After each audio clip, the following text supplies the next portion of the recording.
Here we are back at the studio again. We didn't do our 14 laps around the school, not around the gym like I said yesterday, around the school.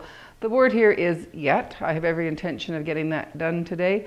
I did have that horrible mess over by the wheel. It's all swept up and tidy. I swept the floor, got all the things moved off the bats into the drying cupboard. You can see they are drying. The higher they are, the quicker they dry. The plastic was over them to control the moisture. Now's a good time to try the stacking test, and they do stack nicely. I like the way they nest. They take up a lot less room in the cupboard that way. I'll leave them on there. They can go open now and dry at their speed. I talked about my handles yesterday. I did get my handles on the mugs, and notice how the handles are all pointed in at each other. I'm not going to put these on the drying cupboard. Quite often they're soft, and the bars in the metal put dents in the mug, and I don't like that. So they're going to dry upside down on the board. I like the handles to dry upside down. They have a lot less cracking. If handles dry quickly, they'll quite often crack right here, and I don't like that either.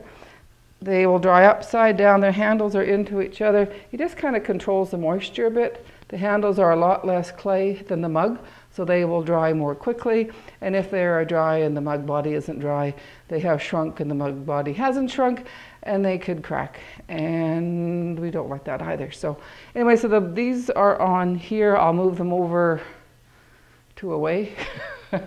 Get them off the table. These didn't make it onto the drying shelf. They will make it onto the drying shelf today. I threw these bowls. Yesterday I mentioned I was going to make some yarn bowls, but I covered them up, and I came back today and they're just like they came off the wheel. So they're way too wet. This one I noticed taking, because they are so soft, taking the plastic off, I dinged that rim. An easy way to flatten that out is very gently put your board on there.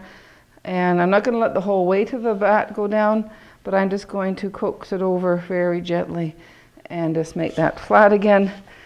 And that looks a lot better. If it's not completely perfect, I can fix that in trimming the platter the same way I trimmed the dinner plates. Anyway, I can't throw what I wanted to, I can't trim what I wanted to trim today because these are way too wet to work with. All my bats of this size have pots on them, so the only option I have is going home or making mugs. I'll probably be a mug day. I have the ladies coming over. It's adult classes tonight. I won't need to take these. I'll need to take these off the table, but I'll need to just put them off into the corner. The 4 or 5 ladies that come over for the clay class on Tuesday nights aren't nearly as rambunctious as the dozen kids who come over Friday afternoon after school, and I can trust them not to smash my stuff. So I'll move this stuff out of the way. I'll pug up some clay, make some mug pugs, and spend the day throwing mugs. Not my favorite, but every potter has to throw their mugs. So that's what's going on today in the studio. Have a good one. We'll see what happens here tomorrow.